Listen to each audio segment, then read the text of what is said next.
ಗುರುಭ್ಯೋ ನಮಃ. ಚರಕ ಸಂಹಿತೆಯ ಸೂತ್ರಸ್ಥಾನದ ಎರಡನೇ ಚತುಷ್ಕವಾದಂತಹ ಸ್ವಾಸ್ಥ್ಯ ಚತುಷ್ಕದ ಕೊನೆಯ ಒಂದು ಅಧ್ಯಾಯ, ಇಂದ್ರಿಯೋಪಕ್ರಮಣೀಯ ಅಧ್ಯಾಯ, ಅದರ ಕೊನೆಯ ಭಾಗದಲ್ಲಿ ನಾವು ಇದ್ದೇವೆ. ಇಲ್ಲಿಯವರೆಗೂ ಇಂದ್ರಿಯಗಳ ಪಂಚಪಂಚಕಗಳನ್ನ, ಮನಸ್ಸಿನ ಬಗ್ಗೆ ಕೆಲವು ವಿಷಯಗಳನ್ನ, ಸದ್ವೃತ್ತದ ಉಪದೇಶಗಳನ್ನ ನಾವು ಕೇಳ್ತಾ ಬಂದಿದ್ದೇವೆ. ಇದು ಆ ಸದ್ವೃತ್ತದ ಕೊನೆಯ ಒಂದು ಹಂತವನ್ನ ನಾವೀಗ ತಲುಪಿದ್ದೇವೆ. ನಾಶುಚಿಹಿ ಆಜ್ಯಾಕ್ಷತ ತಿಲಕುಶ ಸರ್ಷಪೈಹಿ ಅಗ್ನಿಂ ಜುಹ್ಯಾತ್. ಸೊ ಇದು ಮುಂದಿನ ಒಂದು ಸದ್ವೃತ್ತದ ವಿಧಿಯನ್ನ ಇಲ್ಲಿ ತಿಳಿಸ್ಕೊಡ್ತಾ ಇದ್ದಾರೆ.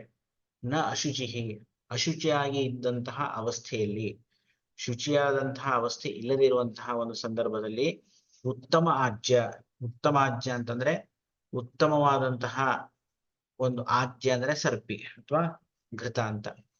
ಘೃತದಿಂದ ಆಜ್ಯ ಅಕ್ಷತ ಅಂದ್ರೆ ಅಕ್ಷತೆಗಳಿಂದ, ತಿಲ, ಈ ಮಂತ್ರಾಕ್ಷತೆ ಅಂತ ಏನ್ ಹೇಳ್ತೀವ ನಾವು, ಅಕ್ಕಿಯಿಂದ ನಿರ್ಮಾಣ ಮಾಡಿರುವಂತಹದ್ದು, ಆ ಅಕ್ಷತಗಳನ್ನ ತಿಲದಿಂದ, ಕುಶ ಅಂತಂದ್ರೆ ಈ ದರ್ಭ ಅಥವಾ ದರ್ಭದ ಜಾತಿಯ ಒಂದು ಹುಲ್ಲನ್ನ ನಾವು ಕುಶ ಅಂತ ಕರಿತೇವೆ. ಆ ಕುಶವನ್ನ ಸರ್ಷಪ ಅಂತಂದ್ರೆ ಈ ಸಾಸಿವೆ, ಈ ಹೋಮದ್ರವ್ಯಗಳು, ಈ ಎಲ್ಲವುಗಳು ಹೋಮದ್ರವ್ಯಗಳು ಅಂತ ಕರೆಯಲ್ಪಡ್ತವೆ.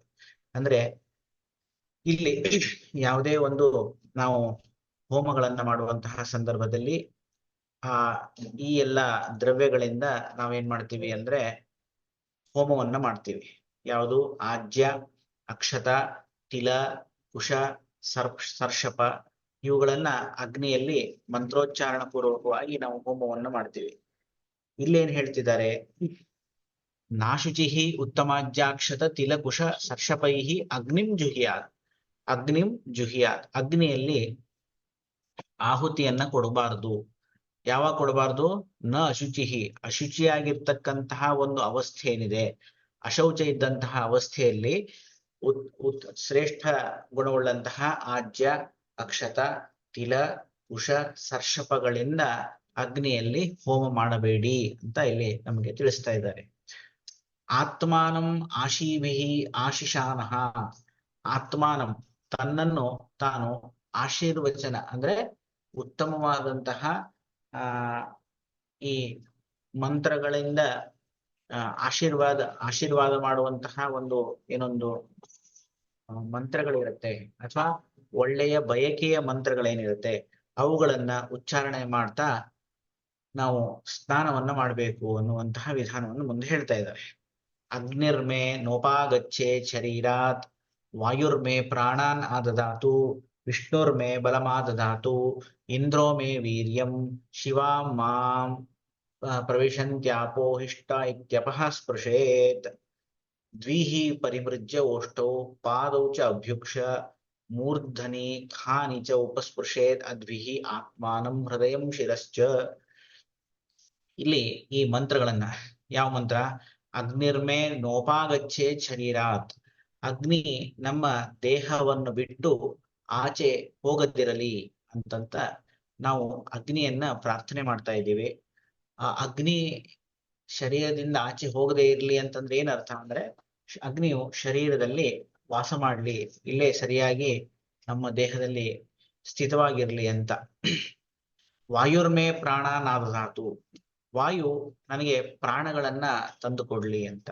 ವಾಯುರ್ಮೇ ಪ್ರಾಣಾನ್ ಆದಧಾತು. ವಿಷ್ಣುರ್ಮೇ ಬಲಮಾದಧಾತು, ವಿಷ್ಣುವು ನನಗೆ ಬಲವನ್ನ ತಂದುಕೊಡ್ಲಿ. ಇಂದ್ರೋ ಮೇ ವೀರ್ಯಂ, ಇಂದ್ರನು ನನಗೆ ವೀರ್ಯವನ್ನ ತಂದುಕೊಡ್ಲಿ. ಶಿವಾ ಮಾ ಪ್ರವಿಶಂತ್ಯಾಪೋ ಇಷ್ಟ ಇತ್ಯಪಸ್ಪೃಶೇತ್. ಶಿವಾ ಮಾಂ ಪ್ರವಿಶಂತಿ, ಆಪಹ ಶಿವಾ ಮಾಂ ಪ್ರವಿಶಂತಿ. ಈ ನೀರು ಏನಿದೆ ಅದು ನನ್ನನ್ನ ಪವಿತ್ರನನ್ನಾಗಿ ಮಾಡಲಿ.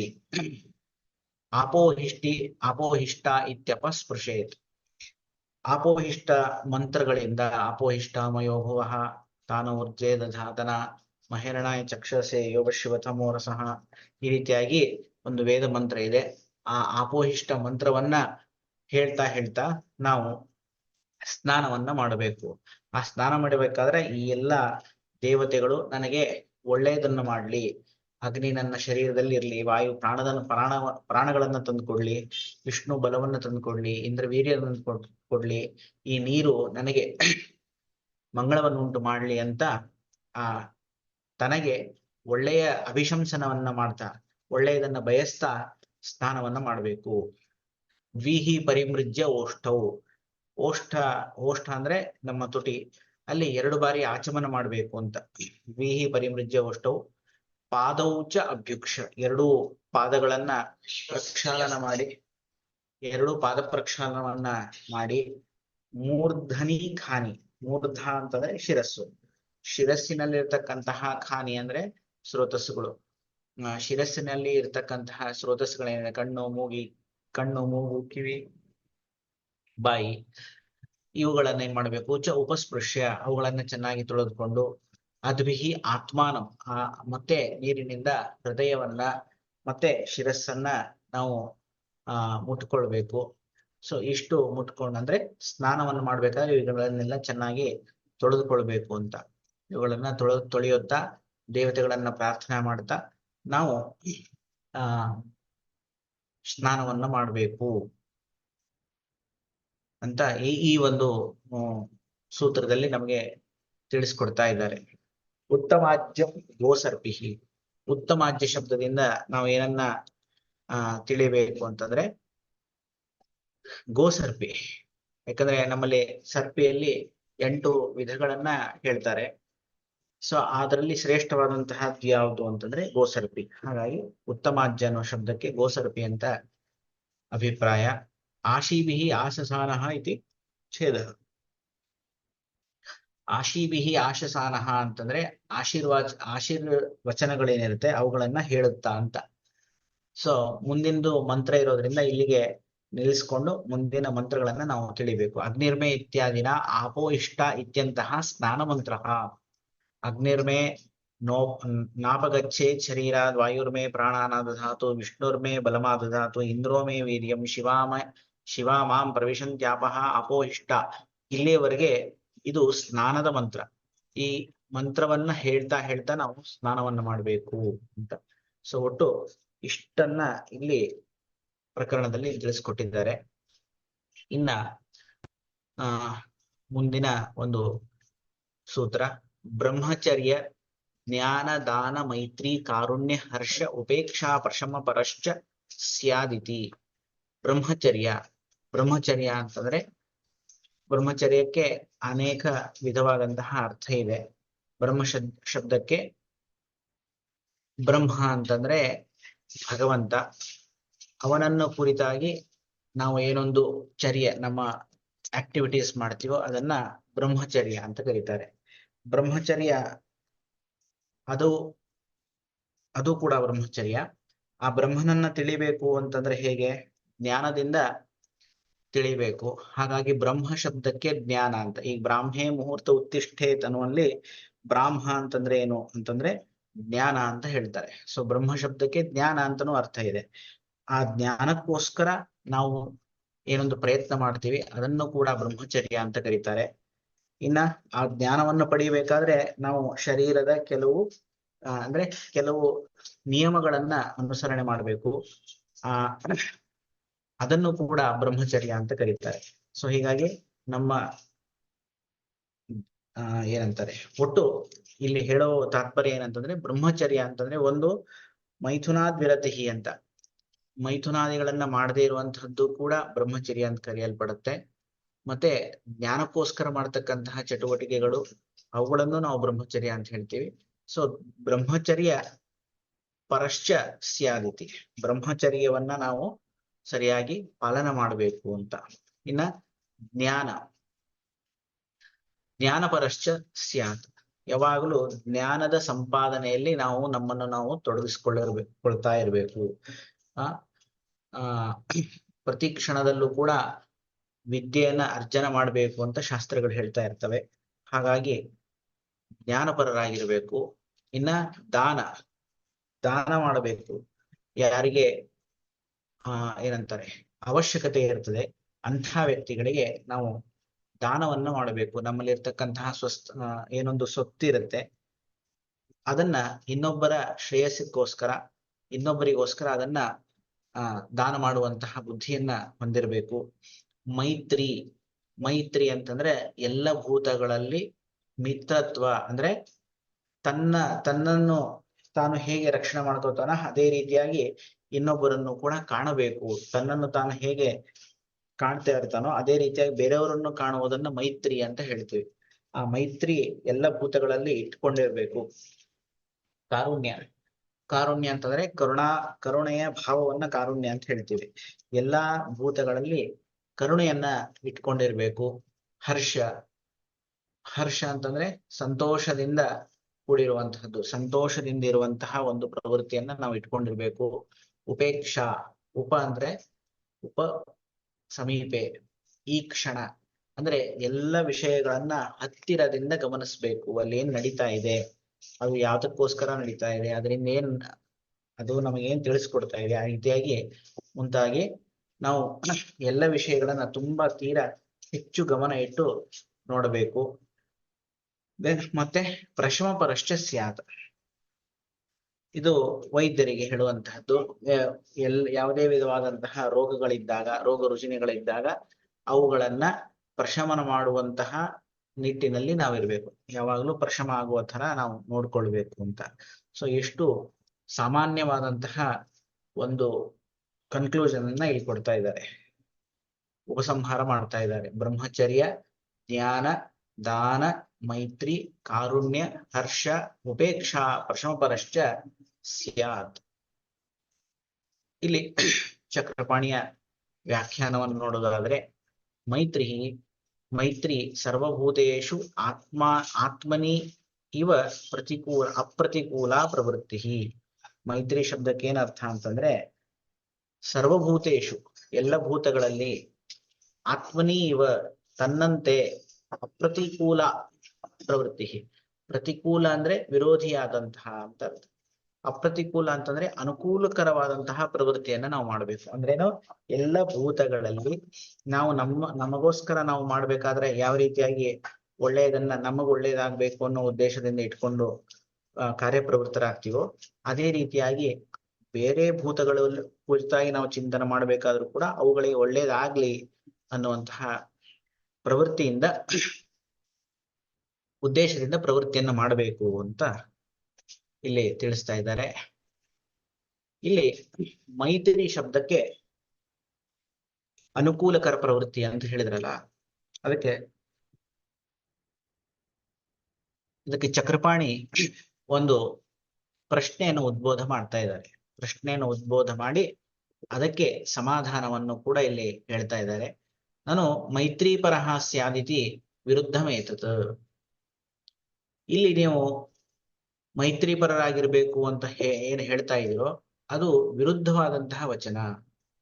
ಯಾಕೆ ಅಂತಂದ್ರೆ, ಏನ ಶಾಸ್ತ್ರಕಾರ ಏವ ಅಯಂ ದಿಗ್ಧ ವಿದ್ಧ ಸ್ವಯಂ ಮೃತಾದಿ ಮಾಂಸ ಪರಿತ್ಯಾಗೇನ ವಯಸ್ಥತ್ವಾದಿ ಗುಣಯುಕ್ತಾನಾಂ ಮೃಗಾದೀನಾಂ ಸದ್ಯಸ್ಕಂ ಮಾಂಸಂ ಸೇವ್ಯತ್ವೇನ ಉಪದಿಶನ್ ಸಾಕ್ಷಾನ್ ಮೈತ್ರಿ ವಿರುದ್ಧಾಂ ಹಿಂಸಾಮೇವ ಆಹ. ಈ ಕೆಲವೊಂದು ಆಯುರ್ವೇದದಲ್ಲಿ ಅನೇಕ ಕಡೆಗಳಲ್ಲಿ ಮಾಂಸಗಳನ್ನ ಸೇವನೆ ಮಾಡಬೇಕು ಅಂತ ಹೇಳ್ತಾರೆ. ಮಾಂಸಗಳನ್ನ ಎಂಥದನ್ನ ಸೇವನೆ ಮಾಡಬೇಕು? ದಿಗ್ಧ ಅಂದ್ರೆ ವಿಷಾಕ್ತವಾದಂತಹ ಬಾಣ ಏನಿರುತ್ತೆ ಅದರಿಂದ ವ್ಯಧನಾಗಿ, ಅಂದ್ರೆ ವಿಷಾಕ್ತವಾದಂತಹ ಬಾಣ ಚುಚ್ಚಿ ಮೃತವಾದಂತಹ ಏನೊಂದು ಇದಿರುತ್ತೆ, ಏನೋ ಪ್ರಾಣಿ ಇರ್ತದೋ ಅಂಥದ್ರ ಮಾಂಸವನ್ನ ಸೇವನೆ ಮಾಡಬಾರ್ದು. ಸ್ವಯಂ ಮೃತಾದಿ ಅಂದ್ರೆ ಸ್ವಯಂ ಆ ಒಂದು ಪ್ರಾಣಿ ತನ್ನಷ್ಟಕ್ಕೆ ತಾನೇ ಅದು ಸತ್ತೋಗಿತ್ತು ಅಂತಂದ್ರೆ ಅಂಥ ಪ್ರಾಣಿಯ ಮಾಂಸವನ್ನ ಪರಿತ್ಯಾಗ ಮಾಡಬೇಕು, ಅದನ್ನ ಸೇವನೆ ಮಾಡಬಾರ್ದು ಅಂತ ಹೇಳ್ತಾರೆ. ದಿಗ್ಧ ಸ್ವಯಂ ಮೃತಾದಿ ಮಾಂಸ ಪರಿತ್ಯಾಗೇನ, ವಿಷಾಕ್ತ ಬಾಣದಿಂದ ಸತ್ತಿರುವಂತಹ ಪ್ರಾಣಿ ಮತ್ತು ಸ್ವಯಂ ಮರಣವನ್ನ ಹೊಂದಿದಂತಹ ಪ್ರಾಣಿಯ ಮಾಂಸವನ್ನ ತ್ಯಾಗ ಮಾಡಬೇಕು, ಅದನ್ನು ಸ್ವೀಕಾರ ಮಾಡಬಾರ್ದು. ಇನ್ ಎಂಥ ಸ್ವೀಕಾರ ಮಾಡಬೇಕು ಅಂತಂದ್ರೆ ವಯಸ್ಥತ್ವಾದಿ ಗುಣಯುಕ್ತಾನಾಂ, ವಯಸ್ಸ ಅಂದ್ರೆ ಯೌವನದಲ್ಲಿರ್ತಕ್ಕಂತಹ ಪ್ರಾಣಿಗಳ ಮಾಂಸ, ತುಂಬಾ ತೀರಾ ಬಾಲ್ಯದಲ್ಲಿರುವಂತಹ ಪ್ರಾಣಿಯನ್ನು ನಾವು ತಗೊಳ್ಬಾರ್ದು, ತೀರಾ ವೃದ್ಧವಾದಂತಹ ಪ್ರಾಣಿಯ ಮಾಂಸವನ್ನು ತಗೊಳ್ಬಾರ್ದು. ವಯಸ್ಸವಾದಂತಹ ಪ್ರಾಣಿ ಏನಿದೆ ಅಂತಹ ಪ್ರಾಣಿಯ ಗುಣಯುಕ್ತವಾದಂತಹ ಪುಷ್ಟವಾದಂತಹ ಏನೊಂದು ಪ್ರಾಣಿಗೆ ಅದರ ಮಾಂಸವನ್ನ ತಗೊಳ್ಬೇಕು. ಸದ್ಯಸ್ಕಂ ಮಾಂಸಂ, ಸದ್ಯ ಅಂದ್ರೆ ಆಗತಾನೆ ಅದನ್ನ ಅದನ್ನು ಕೊಂದು ಮಾಂಸವನ್ನ ತಗೊಳ್ಬೇಕು. ಸೇವ್ಯತ್ವೇನ ಉಪದಿಶನ್, ಅದನ್ನ ಸೇವನೆ ಮಾಡಬೇಕು ಅಂತ ಉಪದೇಶ ಮಾಡಿದ್ದಾರೆ ಇಲ್ಲಿ ಶಾಸ್ತ್ರದಲ್ಲಿ. ಹಾಗಿದ್ದಾಗ ಸಾಕ್ಷಾನ್ ಮೈತ್ರಿ ವಿರುದ್ಧಾಂ ಹಿಂಸಾಮೇವಾಹ, ಮೈತ್ರಿ ಎಲ್ಲ ಪ್ರಾಣಿಗಳಲ್ಲಿ ಇರಬೇಕು ಅಂತ ಹೇಳಿದಾಗ ಏನ್ ಹೇಳಿದ್ರು, ಅದಕ್ಕೆ ಒಂದು ಏನಂತಾರೆ, ಅದರ ವ್ಯಾಖ್ಯಾನ ಹೇಳ್ಬೇಕು ಅಂದ್ರೆ ಆತ್ಮನೀವ ಅಪ್ರತಿಕೂಲ ಪ್ರವೃತ್ತಿ ಅಂತ ಹೇಳಿದ್ರು. ತನ್ನನ್ನು ತಾನು ಹೇಗೆ ರಕ್ಷಣೆ ಮಾಡ್ಕೋತಾನೆ, ತನ್ನನ್ನು ತಾನು ತನಗೆ ಹೇಗೆ ಒಳ್ಳೇದಾಗ್ಲಿ ಅಂತ ಬಯಸ್ತಾನೆ, ಅದೇ ರೀತಿಯಾಗಿ ಬೇರೆ ಪ್ರಾಣಿಗಳಲ್ಲೂ ಕೂಡ ನಾವು ಅದೇ ವ್ಯವಹಾರವನ್ನು ಮಾಡ್ಬೇಕು ಅಂತ ಹೇಳಿದಾಗ ತನ್ನನ್ನು ತಾನು ತನ್ನನ್ನು ತಾನು ಆತ್ಮಹತ್ಯೆ ಮಾಡ್ಕೊಳ್ಳಿಕ್ಕೆ ಅವನು ಬಯಸೋದಿಲ್ಲ. ಹಾಗಾಗಿ ಆ ರೀತಿಯಾದಂತಹ ಹಿಂಸೆಯನ್ನ, ಬೇರೆ ಪ್ರಾಣಿಗಳ ಮಾಂಸವನ್ನು ತಿನ್ಬೇಕು ಅಂತ ಉಪದೇಶ ಮಾಡಿದಾಗ ಅವುಗಳಿಗೆ ಏನಾಯ್ತು, ಹಿಂಸಾ ಮಾಡ್ಬೇಕು ಅಂತ ಹೇಳ್ದಂಗಾಯ್ತು. ಸೊ ಹಿಂಸಾ ಮಾಡಿದಾಗ ಅದು ಮೈತ್ರಿಗೆ ವಿರುದ್ಧ ಆಯ್ತಲ್ಲ. ಸೊ ಹಾಗಾಗಿ ನೀವೇನಿಲ್ ಮೈತ್ರಿ ಪರರಾಗಿರ್ಬೇಕು ಅಂತ ಹೇಳ್ತಾ ಇದ್ದೀರೋ ಅದು ಸರಿಯಾದದ್ದಲ್ಲ, ನೀವು ಹೇಳಿದಕ್ಕೆ ಅದು ವಿರುದ್ಧವಾದಂತಹ ವಚನ ಅಂತ ಒಂದು ಪ್ರಶ್ನೆಯನ್ನು ಉದ್ಭವ ಮಾಡ್ತಾ ಇದ್ದಾರೆ. ಸೊ ನೀವೇ ಒಂದ್ ಕಡೆ ಮೈತ್ರಿ ಇರ್ಬೇಕು ಅಂತ ಹೇಳ್ತೀರಿ, ಇನ್ನೊಂದ್ ಕಡೆ ಹಿಂಸಾ ಮಾಡ್ರಿ ಅಂತ ಹೇಳ್ತೀರಿ. ಎರಡು ಪರಸ್ಪರ ವಿರೋಧ ವಚನವನ್ನು ಹೇಳ್ತಿದ್ದೀರಾ ಅಂತಂದ್ರೆ ಅದಕ್ಕೆ ಹೇಳ್ತಾರೆ ನೈವಂ, ಇದು ಈ ರೀತಿಯಾದಂತಹ ಅರ್ಥವನ್ನು ನಾವು ಇಲ್ಲಿ ಕಲ್ಪಿಸಬಾರದು. ರಾಗತಃ ಏವ ಪ್ರಾಣಿನಾಂ ಹಿಂಸಾಪೂರ್ವಕ ಮಾಂಸಭಕ್ಷಣೆ ಪ್ರಾಪ್ತೆ ಅಯಂ ಆಯುರ್ವೇದೋಪದಿಷ್ಟ ಮಾಂಸಸ್ಯ ಕ್ವಚಿದ್ ರೋಗೆ ಕಸ್ಯಚಿದ್ ಹಿತತ್ವಂ ಕಸ್ಯಚಿತ್ ಅಹಿತತ್ವಂ ಉಪದಿಶತಿ. ನತು ಮಾಂಸಭಕ್ಷಣಂ ಹಿಂಸಾಂ ವಾ ವಿದಧಾತಿ. ಇಲ್ಲಿ ರಾಗತಃ ಏವ, ರಾಗತಃ ಅಂತಂದ್ರೆ ಅತಿಯಾದಂತಹ ಆಸೆಯಿಂದ ಏನ್ ಮಾಡ್ಬೇಕು, ಏವ ಪ್ರಾಣಿನಾಂ ಹಿಂಸಾಪೂರ್ವಕಂ ಮಾಂಸಭಕ್ಷಣೆ, ಹಿಂಸೆಯನ್ನ ಮಾಡುತ್ತಾ ಬೇರೆ ಪ್ರಾಣಿಗಳ ಮಾಂಸವನ್ನ ಭಕ್ಷಣವನ್ನ ಮಾಡ್ತಾ ಇರುವಂತಹ ಒಂದೇನು ಸಂದರ್ಭ ಇರುತ್ತೆ, ಅಲ್ಲಿ ಪ್ರಾಪ್ತೆ ಆಯುರ್ವೇದೋಪದಿಷ್ಟ ಮಾಂಸಸ್ಯ, ಆಯುರ್ವೇದದಲ್ಲಿ ಹಿಡಿದಿರುವಂತಹ ಈ ಮಾಂಸ ಏನಿದೆ, ಕ್ವಚಿದ್ ರೋಗೆ ಕಸ್ಯಚಿದ್ ಹಿತತ್ವಂ, ಕೆಲವೊಂದು ರೋಗಗಳಲ್ಲಿ ಕೆಲವು ಮಾಂಸಗಳು ಹಿತತ್ವೇನ ಪರಿಣಮಿಸ್ತವೆ, ಕ್ವಚಿಚ್ಚ ಅಹಿತತ್ವಂ ಉಪದಿಶತಿ, ಕೆಲವೊಂದು ರೋಗಗಳಲ್ಲಿ ಅಹಿತವಾಗಿ ಪರಿಣಮಿಸ್ತವೆ. ಉದಾಹರಣೆಗೆ ಹೇಳಬೇಕು ಅಂತಂದ್ರೆ ಈಗ ರಾಜಯಕ್ಷ್ಮ ಚಿಕಿತ್ಸೆಯಲ್ಲಿ ಮಾಂಸಾದ ಮಾಂಸೇನ ಸಮೃತತ್ವಾದ್ ವಿಶೇಷತಃ ಅಂತ ಹೇಳಿ ಹೇಳ್ತಾರೆ. ಮಾಂಸವನ್ನು ಭಕ್ಷಣ ಮಾಡ್ತಕ್ಕಂತಹ ಪ್ರಾಣಿಯ ಮಾಂಸವನ್ನ ಕೊಡೋದ್ರಿಂದ ರಾಜಯಕ್ಷ್ಮ ರೋಗಿಗೆ ಒಳ್ಳೇದಾಗತ್ತೆ, ಅವನಲ್ಲಿ ಧಾತುಕ್ಷಯ ಏನಾಗಿರ್ತದೋ ಅದು ಸರಿ ಹೊಂದುತ್ತೆ ಅಂತ ಹೇಳ್ತಾರೆ. ಅದೇ ರೀತಿಯಾಗಿ ಇದು ಸೇವ್ಯವಾದಂತಹ ಮಾಂಸವನ್ನ ಸೇವ್ಯವಾದಂತಹ ಮಾಂಸವನ್ನ ಇಲ್ಲಿ ಹೇಳಿದ್ರೆ, ಇನ್ನ ಕೆಲವೊಂದು ರೋಗಗಳಲ್ಲಿ ಮಾಂಸ ಸೇವನೆ ನಿಷೇಧವನ್ನು ಮಾಡ್ತಾರೆ. ಯಾವ್ದ್ರಲ್ಲಿ, ಉದಾಹರಣೆಗೆ ಕುಷ್ಠದಲ್ಲಿ ಹೇಳ್ಬೇಕಾದ್ರೆ ಮತ್ಸ್ಯಗಳನ್ನ ತಿನ್ನೋದ್ರಿಂದ ಕುಷ್ಠ ಬರುತ್ತೆ ಅಂತ ಹೇಳ್ತಾರೆ. ಸೊ ಹಂಗಾಗಿ ಮಾಂಸವನ್ನ ನಿಷೇಧ ಮಾಡಿದ್ದು ಇದೆ, ಮಾಂಸವನ್ನ ತಗೊಳ್ರಿ ಅಂತ ಹೇಳಿದ್ದು ಇದೆ. ಕೆಲವೊಂದು ಕಡೆ ಹಿತ ಆಗುತ್ತೆ, ಕೆಲವೊಂದು ಕಡೆ ಅಹಿತ ಆಗುತ್ತೆ ಅಂತ ಹೇಳ್ತಾರೆ. ನತು ಮಾಂಸ ಭಕ್ಷಣಂ ಹಿಂಸಾವಾ ವಿದಧಾತಿ, ಮಾಂಸವನ್ನು ಸೇವಿಸ್ರಿ, ವಿಹಿಂಸೆಯನ್ನ ಮಾಡ್ರಿ ಅಂತ ಹೇಳಿ ವಿಧಿ ಮಾಡ್ತಾ ಇಲ್ಲ ಇಲ್ಲಿ. ನಹಿ ಅಯಂ ಮದಿರಾಯ ಅಪಿ ಸ್ವಸ್ಥವೃತ್ತೆ ರೋಗಿವೃತ್ತೆ ವಾ ಹಿತತ್ವಂ ಉಪದೇಶನ್ ಮದಿರಾಪಾನಂ ಪ್ರತ್ಯುಪದೇಷ್ಟಾ ಭವತಿ. ಅದೇ ರೀತಿಯಾಗಿ ಮದಿರಾಪಾನವನ್ನು ಕೂಡ, ಈ ಮದಿರಾ ಅಂತಂದ್ರೆ ಹೆಂಡವನ್ನ, ಆಲ್ಕೋಹಾಲ್, ಇದರ ಪಾನವನ್ನ ಸ್ವಸ್ಥ ವೃತ್ತದಲ್ಲಾಗಿ ಆಗ್ಲಿ ಅಥವಾ ರೋಗಿಯ ವೃತ್ತದಲ್ಲಾಗ್ಲಿ, ಅಂದ್ರೆ ರೋಗಿಯ ಆಹಾರ ಕ್ರಮದಲ್ಲಾಗ್ಲಿ, ಹಿತತ್ವಂ ಉಪದೇಶ, ಅಲ್ಲಿ ಹಿತ ಉಂಟು ಮಾಡುವಂತಹದ್ದು ಅಂತ ಹೇಳಿ ಮದಿರಾಪಾನವನ್ನ ಉಪದೇಶ ಮಾಡಿಲ್ಲ. ಏವಂಚ ರೋಗಾಧಿಕಾರೆ ರಾಜಯಕ್ಷ್ಮಾದೌ ಮಾಂಸೋಪದೇಶ ತಥಾ ಶರದೃತುಚರ್ಯಾದೌ ಲಾವಾನ್ ಕಪಿಂಜಲಾನ್ ಏಣಾನ್ ಇತ್ಯಾದಿ ಗ್ರಂಥೋ ಲಾವಾದಿ ಮಾಂಸ ಹಿತತ್ವ ಉಪದೇಶಾರ್ಥೋ ನ ಹಿಂಸಾ ವಿಧಾಯಕ. ಅಂದ್ರೆ ಈಗ ರಾಜಯಕ್ಷ್ಮ ರೋಗಾಧಿಕಾರದಲ್ಲಿ ಏನ್ ಹೇಳ್ತಾರೆ, ಮಾಂಸವನ್ನ ಆ ರೋಗಿಗೆ ನಾವು ಕೊಡಬೇಕು ಅಂತ ಹೇಳ್ತಾರೆ.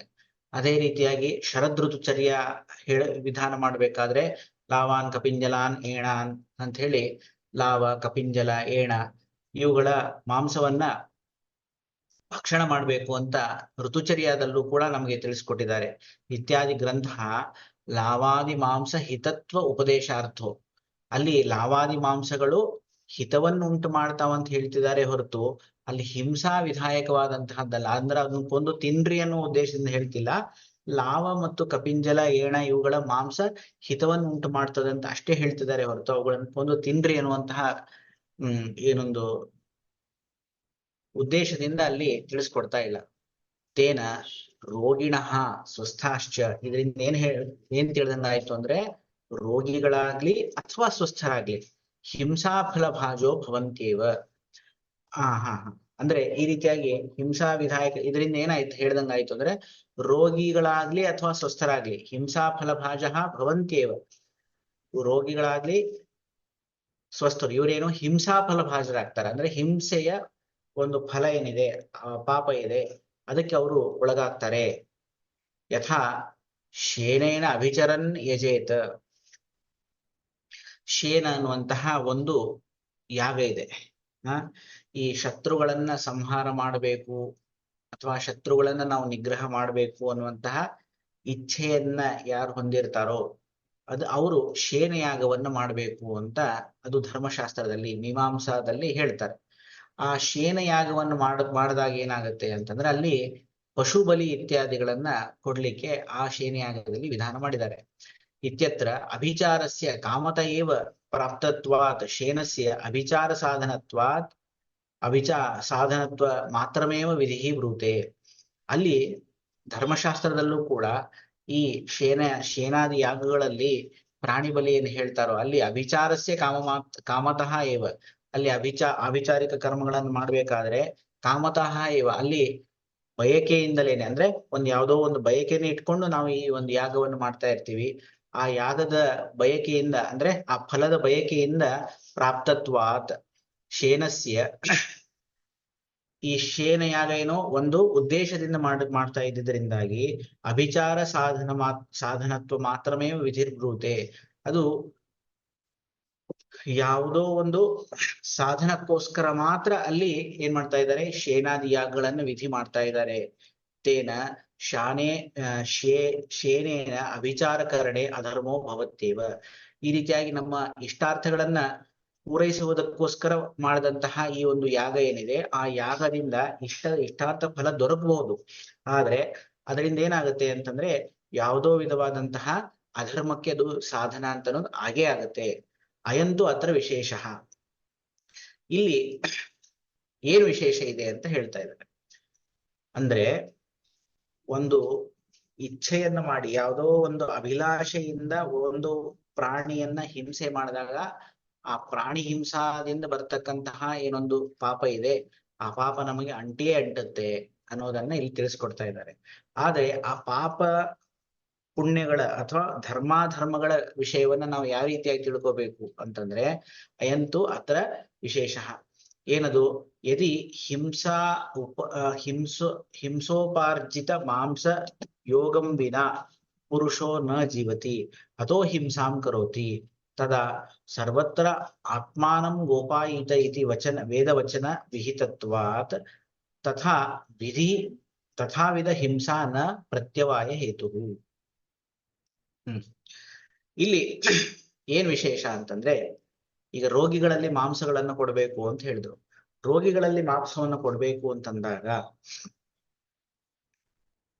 ಆ ಚಿಕಿತ್ಸೆ ಮಾಡುವಂತಹ ಸಂದರ್ಭದಲ್ಲಿ ಹಿಂಸೆಯಿಂದ ಉಪಾರ್ಜನ ಅಂದ್ರೆ ಹಿಂಸೆಯಿಂದ ತಂದಂತಹ ಈ ಮಾಂಸದ ಪ್ರಯೋಗವನ್ನ ಮಾಡದೆ ಹೋದರೆ ಪುರುಷ ಆ ವ್ಯಕ್ತಿ ಆ ರೋಗಿ ಬದುಕೋದಿಲ್ಲ ಅಂತಾದಾಗ ಅವಾಗ ನಾವು ಹಿಂಸೆಯನ್ನು ಮಾಡಿದಾಗ ಅಂದ್ರೆ ಈ ಒಂದು ಮಾಂಸ ಸೇವನೆ ಮಾಡದೇ ಇದ್ರೆ ಈ ರೋಗಿ ಸತ್ತೋಗ್ಬಿಡ್ತಾನೆ ಅಂತ ಅನ್ನುವಂತಹ ಒಂದು ಸ್ಥಿತಿ ಇತ್ತು ಅಂತಂದಾಗ ಆ ರೋಗಿಯನ್ನ ಬದುಕಿಸ್ಲಿಕ್ಕೋಸ್ಕರ ನಾವು ಏನ್ ಮಾಡ್ತಾ ಇದ್ದೀವಿ, ಆ ಮಾಂಸದ ಪ್ರಯೋಗವನ್ನು ಮಾಡ್ತಾ ಇದ್ದೀವಿ. ಅಂಥ ಒಂದು ಸಂದರ್ಭದಲ್ಲಿ ಏನಾಗುತ್ತೆ, ಈ ವೇದವಚನಕ್ಕನುಗುಣವಾಗಿ ಏನ್ ವೇದವಚನ, ಸರ್ವತ್ರ ಆತ್ಮಾನಂ ಗೋಪಾಯೀತ ಅಂತ ಯಾವಾಗಲೂ ತನ್ನನ್ನು ತಾನು ರಕ್ಷಿಸ್ಕೊಳ್ಬೇಕು ಅಂತ ಹೇಳ್ತಾ ಇದ್ದಾರೆ. ನನ್ನನ್ನು ನಾನು ರಕ್ಷಣೆ ಮಾಡ್ಕೋಬೇಕು ಅಂತ. ನನ್ನನ್ನು ನಾನು ರಕ್ಷಣೆ ಮಾಡಬೇಕು ಅಂತಂದಾಗ ಅಲ್ಲಿ ಈ ಸಂದರ್ಭದಲ್ಲಿ ಏನಾಗ್ತಾ ಇದೆ, ಆ ಮಾಂಸ ಇಲ್ಲದೇನೆ ನಾನು ಸಾಯುವಂತಹ ಸಂದರ್ಭ ಬಂದಾಗ ನನ್ನನ್ನು ನಾನು ರಕ್ಷಣೆ ಮಾಡಬೇಕು ಅಂತಂದ್ರೆ ಅಲ್ಲಿ ಹಿಂಸೆ ಮಾಡಲೇಬೇಕಾದಂತಹ ಸಂದರ್ಭ ಇದ್ದಿದ್ರಿಂದಾಗಿ ಆ ವೇದ ವಚನಕ್ಕೆ ಅನುಗುಣವಾಗಿ ಆತ್ಮರಕ್ಷಣೆ ಏನಿದೆ ಇದು ವಿಹಿತ ಇರೋದ್ರಿಂದಾಗಿ ತಥಾವಿಧ ಹಿಂಸಾ, ಆ ಆತ್ಮರಕ್ಷಣೆಗೋಸ್ಕರ ಮಾಡಿದಂತಹ ಹಿಂಸೆ ಏನಿದೆ ನ ಪ್ರತ್ಯವಾಯ ಹೇತು, ಅದು ಪ್ರತ್ಯವಾಯ ಅಂದ್ರೆ ಪಾಪ ಅಂತ. ಆ ಪಾಪಕ್ಕೆ ಕಾರಣ ಆಗೋದಿಲ್ಲ. ಅಂದ್ರೆ ರೋಗಿಗಳಿಗೆ ಮಾಡತಕ್ಕಂತಹ ಚಿಕಿತ್ಸೆಯಲ್ಲಿ ಆ ಮಾಂಸ ಪ್ರಯೋಗದ ಇಲ್ಲದೇನೆ ಆ ರೋಗಿ ಬದುಕ್ಲಿಕ್ಕೆ ಆಗೋದಿಲ್ಲ ಅನ್ನುವಂತಹ ಸಂದರ್ಭದಲ್ಲಿ ನಾವು ಆ ಮಾಂಸವನ್ನು ಕೊಟ್ಟಾಗ ರೋಗಿ ಬದುಕ್ತಾನೆ ಅಂತಾದ್ರೆ ಆ ವ್ಯಕ್ತಿಯ ಪ್ರಾಣದ ರಕ್ಷಣೆಗೋಸ್ಕರ ಮಾಡಿದಂತಹ ಹಿಂಸೆ ಏನಿದೆ ಅದು ಹಿಂಸೆ ಅಂತ ಕರೆಸ್ಕೊಳ್ಳೋದಿಲ್ಲ. ತಥಾಪಿ ಹಿಂಸಾ ದೋಷಾರ್ಥ ಮುಚ್ಚತೆ, ಇಲ್ಲ ಅಲ್ಲಿ ಕೂಡ ಏನೋ ಹಿಂಸೆ ಅನ್ನೋದು ಹಿಂಸೆನೆ, ಅದರಿಂದ ಅದು ದೋಷ ತಂದು ಕೊಟ್ಟೆ ಕೊಡುತ್ತೆ ಅಂತ ಹೇಳಿದ್ರೆ ನಹಿ ಆಯುರ್ವೇದ ವಿಧಯ ಧರ್ಮ ಸಾಧನಮೇ ಉಪದಿಶಂತಿ. ಅದಕ್ಕ ಇನ್ನೊಂದು ರೀತಿಯಾಗಿ ವಿವರಣೆಯನ್ನ ಚಕ್ರಪಾಣಿ ಕೊಡ್ತಾರೆ. ಏನು ಅಂತಂದ್ರೆ ನಹಿ ಆಯುರ್ವೇದ ವಿಧಯ ಧರ್ಮ ಸಾಧನಮೇ ಉಪದಿಶಂತಿ. ಆಯುರ್ವೇದದಲ್ಲಿ ಹೇಳಿರುವಂತಹ ವಿಧಾನಗಳೇನಿದೆ ಅವುಗಳು ಕೇವಲ ಧರ್ಮ ಸಾಧನವನ್ನು ಮಾತ್ರ ನಮಗೆ ಹೇಳೋದಿಲ್ಲ ಅಂತ. ಮತ್ತೇನ್ ಹೇಳ್ತಾವೆ ಅಲ್ಲಿ ಅಂತಂದ್ರೆ ಕಿಂ ತರ್ಹಿ ಆರೋಗ್ಯ ಸಾಧನ, ಆರೋಗ್ಯದ ಸಾಧನವನ್ನು ಕೂಡ ಹೇಳ್ತವೆ. ಬರೀ ಧರ್ಮಶಾಸ್ತ್ರ ಅಲ್ಲ ಆಯುರ್ವೇದ ಅಂದ್ರೆ, ಇದು ಆರೋಗ್ಯ ಶಾಸ್ತ್ರ. ಹಾಗಾಗಿ ಕೇವಲ ಧರ್ಮ ಸಾಧನವನ್ನು ಅಷ್ಟೇ ಅಲ್ಲ, ಆರೋಗ್ಯ ಸಾಧನವನ್ನು ಕೂಡ ನಮ್ಮಲ್ಲಿ ಹೇಳಿದ್ದಾರೆ. ಧಾತು ಸಾಮ್ಯ ಕ್ರಿಯಾಚೋಕ್ತ ತಂತ್ರಸ್ಯಾಸ್ಯ ಪ್ರಯೋಜನಂ ಇತ್ಯುಕ್ತೆ. ಧಾತು ಸಾಮ್ಯ ಕ್ರಿಯಾಚೋಕ್ತ, ಧಾತು ಸಾಮ್ಯ ಕ್ರಿಯಾವನ್ನ ನಾವು ಆಯುರ್ವೇದದಲ್ಲಿ ಹೇಳ್ತೀವಿ, ಇದು ತಂತ್ರದ ಪ್ರಯೋಜನ ಅಂತ ಇಲ್ಲಿ ಸ್ಪಷ್ಟವಾಗಿ ಹೇಳಿದ್ರಿಂದಾಗಿ ಇಲ್ಲಿ ನಾವು ಆರೋಗ್ಯದ ಸಾಧನಕ್ಕೋಸ್ಕರವಾಗಿ ಇಲ್ಲಿ ಹಿಂಸಾ ಮಾಡ್ತಿದ್ದೇವೆ ಹೊರತು ಯಾವುದೋ ಒಂದು ಏನಂತಾರೆ ಈ ಈ ರಾಗದಿಂದ ಅಂದ್ರೆ ಅತಿಯಾದಂತಹ ಒಂದು ಲೋಲುಪತೆಯಿಂದ ಈ ಮಾಂಸದ ವಿಧಾನವನ್ನ ಇಲ್ಲಿ ಮಾಡ್ತಾ ಇಲ್ಲ, ಅದರ ಬಗ್ಗೆ ಇಲ್ಲಿ ತಿಳಿಸ್ತಾ ಇಲ್ಲ ಅನ್ನೋದನ್ನ ಇಲ್ಲಿ ಚಕ್ರಪಾಣಿ ತಿಳಿಸ್ಕೊಡ್ತಾ ಇದ್ದಾರೆ. ಒಟ್ಟಾರೆ ಏನ್ ಹೇಳ್ದಂಗಾಯ್ತು ಅಂತಂದ್ರೆ ನಮ್ಮ ಆಸೆ ಆಕಾಂಕ್ಷೆಗಳನ್ನ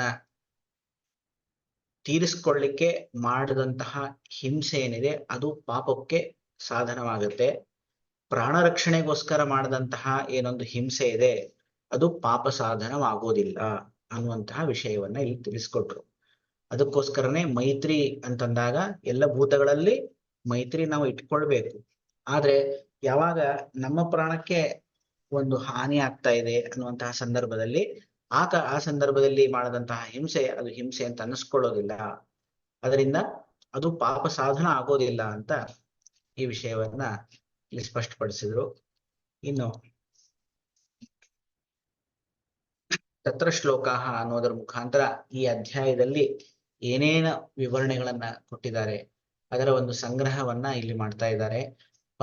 ತತ್ರ ಶ್ಲೋಕ ಪಂಚಪಂಚಕಮುದ್ದಿಷ್ಟಂ ಮನೋಹೇತು ಚತುಷ್ಟಯಂ ಇಂದ್ರಿಯೋಪಕ್ರಮೇಧ್ಯಾಯ ಸದ್ವೃತ್ತಂ ಅಖಿಲೇನ ಚ ಸ್ವಸ್ಥವೃತ್ತಂ ಯಥೋದಿಷ್ಟಂ ಯಹ ಸಮ್ಯಕ್ ಅನುತಿಷ್ಠತಿ ಸ ಸಮಾಹ ಶತಂ ಅವ್ಯಾಧಿಃ ಆಯುಷಾ ನ ವಿಯುಜ್ಯತೆ ನೃಲೋಕಂ ಆಪೂರಯತೆ ಯಶಸಾ ಸಾಧುಸತ್ತಮಃ ಧರ್ಮಾರ್ಥಾವೇತಿ ಭೂತಾನಾಂ ಬಂಧುತಾಂ ಉಪಗಚ್ಚತಿ ಪರಾನ್ ಸುಕೃತಿನೋ ಲೋಕಾನ್ ಪುಣ್ಯಕರ್ಮ ಪ್ರಪದ್ಯತೆ ತಸ್ಮಾತ್ ವೃತ್ತಂ ಅನುಷ್ಠೇಯಂ ಇದಂ ಸರ್ವೇಣ ಸರ್ವದಾ.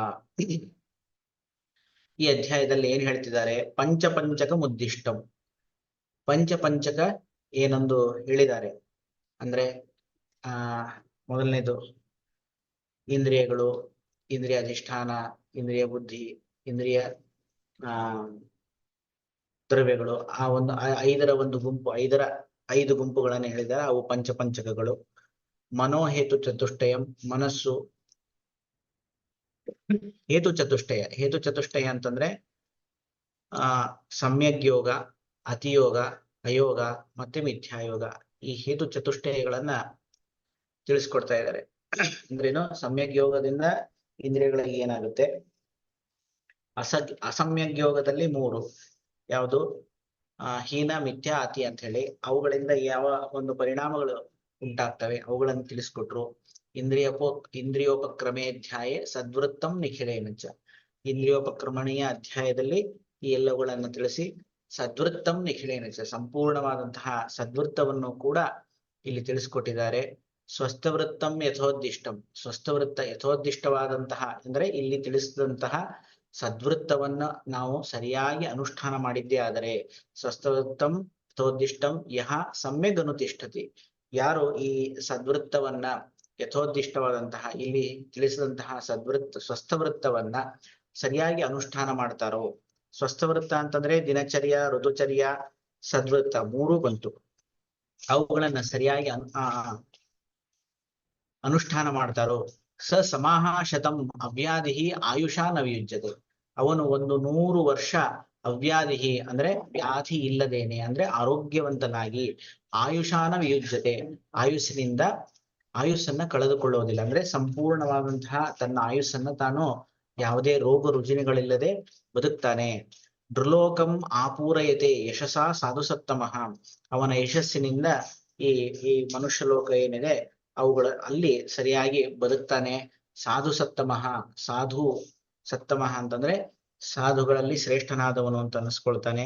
ಧರ್ಮಾರ್ಥವೇತಿ ಭೂತಾನಾಂ ಬಂಧುತಾಂ ಉಪಗಚ್ಚತಿ, ಧರ್ಮಾರ್ಥವೇತಿ ಇದರಿಂದ ಏನ್ ಸಿಗತ್ತೆ ನಮಗೆ, ಧರ್ಮ ಮತ್ತು ಅರ್ಥಗಳು ಸಿಗತ್ತೆ.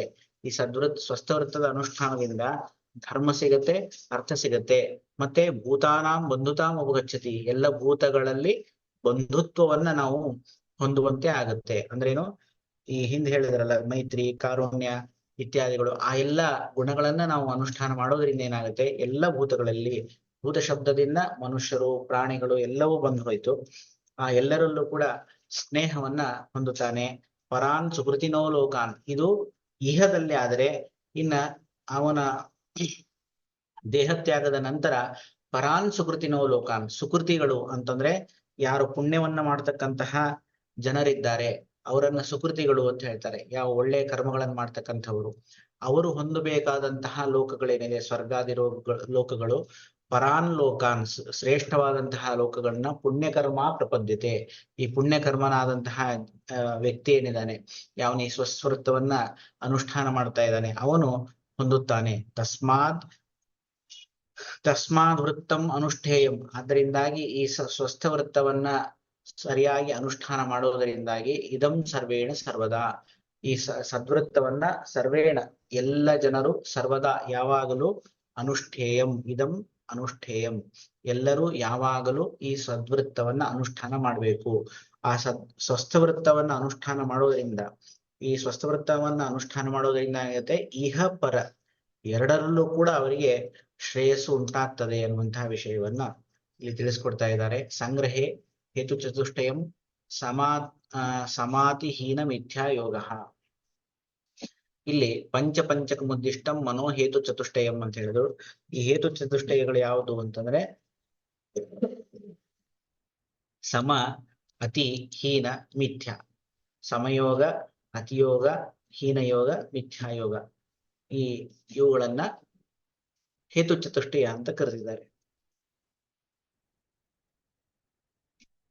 ಸಮಾಹ ಶತಂ ಶಬ್ದಕ್ಕೆ ಅರ್ಥ ಏನು ಅಂದ್ರೆ, ಸಮಾಹ ಶತಂ ವರ್ಷ ಶತಂ, 100 ವರ್ಷ ಅಂತ.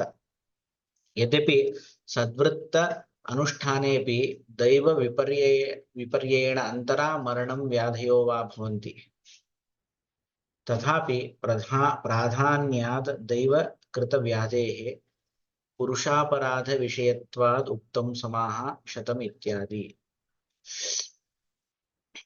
ಇಲ್ಲಿ ಯದ್ಯಪಿ ಏನಾಗಿದೆ, ಸದ್ವೃತ್ತ ಅನುಷ್ಠಾನೇಪಿ, ಸದ್ವೃತ್ತವನ್ನ ಅನುಷ್ಠಾನ ಮಾಡಿದರೂ ಕೂಡ ದೈವ ವಿಪರ್ಯೇಣ ಅಂತರ, ದೈವದ ವಿರೋಧ ಇಲ್ಲದೇನೆ ಮರಣಂ ವ್ಯಾಧಯೋವಾ ಭವಂತಿ ಅಂದ್ರೇನು, ದೈವ ಶಬ್ದಕ್ಕೆ ಏನ್ ಅರ್ಥ ಅಂತಂದ್ರೆ, ದೈವಂ ಆತ್ಮಕೃತಂ ವಿದ್ಯಾತ್ ಕರ್ಮಯತ್ ಪೌರ್ವದೇಹಿಕಂ ಅಂತ ಹೇಳಿದ್ರು.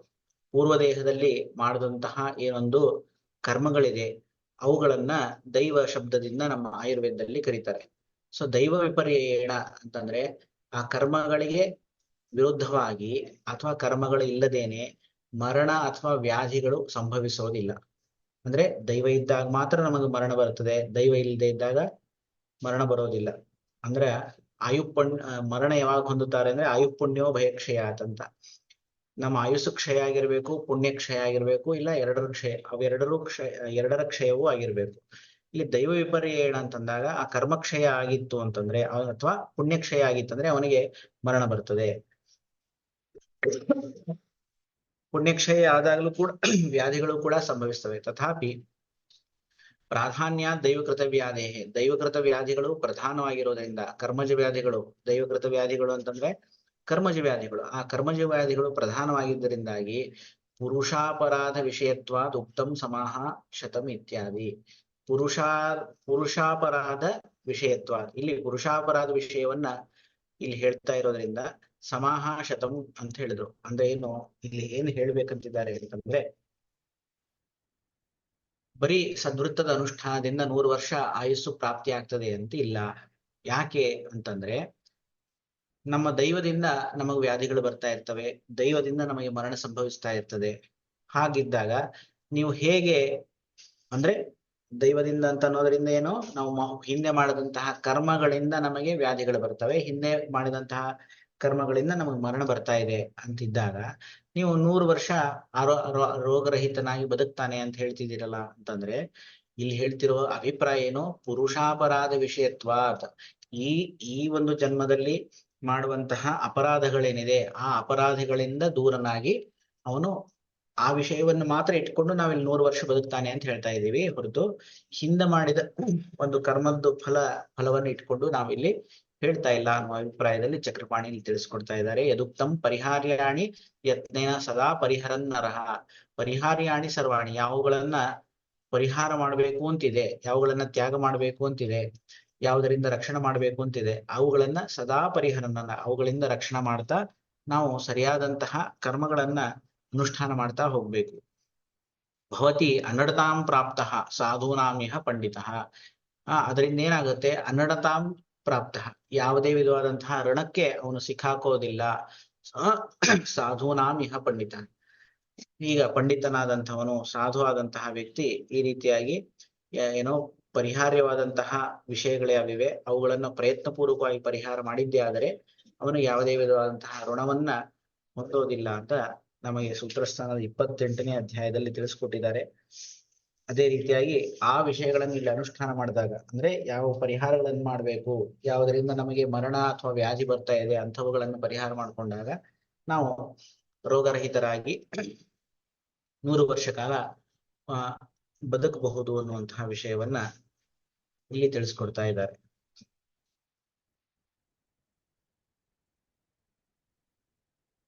ಇನ್ನು ಇಲ್ಲಿ ಹೇಳಿದಷ್ಟೇ ಸದ್ವೃತ್ತನ ಅಥವಾ ಇನ್ನೂ ಸದ್ವೃತ್ತ ಬೇರೆ ಬೇರೆ ಇದೆಯಾ ಅಂತ ಪ್ರಶ್ನೆ ಬಂದಾಗ ಯಚ್ಚ ಅನ್ಯದಪಿ ಕಿಂಚಿತ್ ಸ್ಯಾದ್ ಅನುಕ್ತಮಿಹ ಪೂಜಿತಂ ವೃತ್ತಂ ತದಪಿ ಚಾತ್ರೇಯ ಸದೈವಾಭ್ಯನುಮನ್ಯತೆ.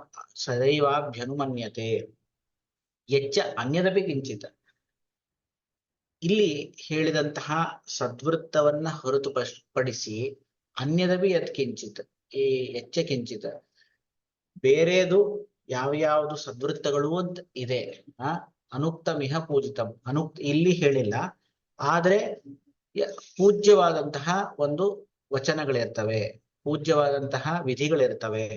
ವೃತ್ತಂ ತದಪಿ ಚ ಆತ್ರೇಯ ಸದೈವಾಭ್ಯನುಮನ್ಯತೆ, ಅವುಗಳನ್ನು ಕೂಡ ಆತ್ರೇಯರು ಏನ್ ಮಾಡ್ತಾರೆ, ಅನುಮೋದನೆ ಮಾಡ್ತಾರೆ ಅಂತ. ಅಂದ್ರೆ ಇಲ್ಲಿ ಹೇಳದೇ ಇರತಕ್ಕಂತಹ ಸದ್ವೃತ್ತಗಳು ಇನ್ನೂ ಹಲವಾರು ಇವೆ. ಆ ಹಲವಾರು ಸದ್ವೃತ್ತಗಳು ಅವು ಪೂಜ್ಯವಾದಂತಹವುಗಳು, ಅವುಗಳನ್ನ ಆತ್ರೇಯರು ಕೂಡ ಅನುಮೋದನೆ ಮಾಡ್ತಾ ಇದ್ದಾರೆ ಅಂತ. ಅನುಕ್ತವಾದಂತಹ ಏನು ಸದ್ವೃತ್ತ ಇದೆ ಅವುಗಳನ್ನು ಕೂಡ ಇಲ್ಲಿ ತಿಳಿಸ್ಕೊಡ್ತಾ ಇದ್ದಾರೆ. ಅನುಕ್ತ ಸದ್ವೃತ್ತ ಉಪಸಂಗ್ರಹಾರ್ಥಂ ಆಹ, ಅನುಕ್ತವಾದಂತಹ ಏನೊಂದು ಸದ್ವೃತ್ತಗಳಿದೆ ಅವುಗಳನ್ನ ಸಂಗ್ರಹ ಮಾಡುವುದಕ್ಕೋಸ್ಕರವಾಗಿ ಈ ಒಂದು ಶ್ಲೋಕವನ್ನ ಹೇಳ್ತಾ ಇದ್ದಾರೆ. ಹೆಚ್ಚ ಅನ್ಯದಪಿ ಇತ್ಯಾದಿ. ವೃತ್ತಂ ಆಚಾರ, ಇಲ್ಲಿ ವೃತ್ತಂ ತದಪಿ ಚಾತ್ರೇಯ ಅಂತಂದ್ರಲ್ಲ, ವೃತ್ತ ಶಬ್ದಕ್ಕೆ ಏನರ್ಥ ಅಂತಂದ್ರೆ ಆಚಾರ ಅಂತ ಅರ್ಥ. ಆ ಎಲ್ಲ ಆಚರಣೆಗಳು ಕೂಡ ಸದೈವ ಅಭ್ಯನುಮನ್ಯತೆ, ಸದೈವ ಯಾವಾಗಲೂ ಅದನ್ನ ಅನುಮೋದನ ಮಾಡ್ತಾರೆ. ಇಹ ಆಯುರ್ವೇದ ಅನುಕ್ತಮಪಿ ಆಚಾರ ಉಪದೇಶಕೇಶು ಧರ್ಮಶಾಸ್ತ್ರೇಶು, ಆಯುರ್ವೇದದಲ್ಲಿ ಹೇಳದೇ ಇರುವಂತಹ ನಮ್ ಆಚಾರವನ್ನ ಉಪದೇಶ ಮಾಡತಕ್ಕಂತಹ ಯಾವೊಂದು ಧರ್ಮಶಾಸ್ತ್ರಗಳಿವೆ, ಅವುಗಳಲ್ಲಿ ಧರ್ಮಶಾಸ್ತ್ರೇಶು ಪೂಜಿತಂ, ಧರ್ಮಶಾಸ್ತ್ರಗಳಲ್ಲಿ ಪೂಜಿತವಾದಂತಹ ಯಾವೊಂದು ಆಚರಣೆಗಳಿವೆ. ಯಥಾ ಉದಾಹರಣೆ ಹೇಳಬೇಕು ಅಂತಂದ್ರೆ, ನಾಕಸ್ಮಾತ್ ವಿಕಚೋ ಭವೇನ್ ನ ಪರಶಸ್ಯೇಷು ಕಾಮಚರಂತಿ ಧಾವಂತಿ ವಾ ಪುರುಷ ಪರಸ್ಯ ಬ್ರೂಯಾತ್. ನಾಕಸ್ಮಾತ್ ವಿಕಚೋ ಭವೇತ್, ವಿಕಚ ಅಂತಂದ್ರೆ ಆ ಈ ಶಿರೋಮುಂಡನ ಅಂತ ಅರ್ಥ, ತಲೆಯನ್ನ ಬೋಳಿಸ್ಕೊಳ್ಳುವಂತಹದ್ದು. ನಾಕಸ್ಮಾತ್ ವಿಕಚೋ ಭವೇತ್ ಅಂದ್ರೆ ನಾವು ಸಂಪೂರ್ಣವಾಗಿ ತಲೆಯನ್ನ ಏನು ಬೋಳಿಸ್ಕೊಳ್ಬಾರ್ದು ಅಂತ, ಅಂದ್ರೆ ಪೂರ್ಣ ತಲೆಯನ್ನ ಸ್ವಚ್ಛ ಮಾಡಬಾರ್ದು ಅಂತ. ಇದು ಧರ್ಮಶಾಸ್ತ್ರದಲ್ಲಿರುವಂತಹ ವಚನ. ಅದಕ್ಕೆ ಸ್ವಲ್ಪ ಒಂಚೂರು ಕೂದಲು ಬಿಟ್ಟು ತಲೆಯನ್ನ ಕ್ಷೌರ ಮಾಡುವಂತಹ ಪದ್ಧತಿ ಇದೆ. ನಾಕಸ್ಮಾತ್ ವಿಕಚೋ ಭವೇತ್ ನ ಪರಶಸ್ಯೇಷು ಗಾಂಚರಂತಿ ಧಾವಂತಿವ, ಬೇರೆಯವರ ಈ ಗದ್ದೆಗಳು, ಹೊಲಗಳು, ತೋಟಗಳು ಇಂಥಲ್ಲಿ ಎಲ್ಲಿ ಆ ಸಸ್ಯಗಳಿಂದ ಬರುವಂತಹ ಈ ಹಣ್ಣು ಅಥವಾ ಬೆಳೆ ಮುಂತಾದವುಗಳು ಇರ್ತವೆ, ಅಲ್ಲಿ ಗಾಂಚರಂತಿ ಧಾವಂತಿವ, ಅಲ್ಲಿ ಹಸುಗಳನ್ನ ಮೇಲಿಗೆ ಬಿಡುವಂತಹದ್ದು, ಅಲ್ಲಿ ಅವುಗಳನ್ನ ಓಡಿಸ್ಕೊಂಡು ಹೋಗುವಂತಹದ್ದು ಯಾವತ್ತೂ ಮಾಡಬಾರ್ದು. ಅದು ಮಾಡೋದ್ರಿಂದ ಏನಾಗುತ್ತೆ, ಆ ಬೇರೆಯವರ ಬೆಳೆ, ಹಣ್ಣು, ತೋಟ ಇವೆಲ್ಲ ಏನಾಗ್ತವೆ, ನಾಶ ಆಗುವಂತಹ ಸಂದರ್ಭ ಇರ್ತದೆ. ಆ ರೀತಿಯಾಗಿ ಮಾಡಬಾರದು.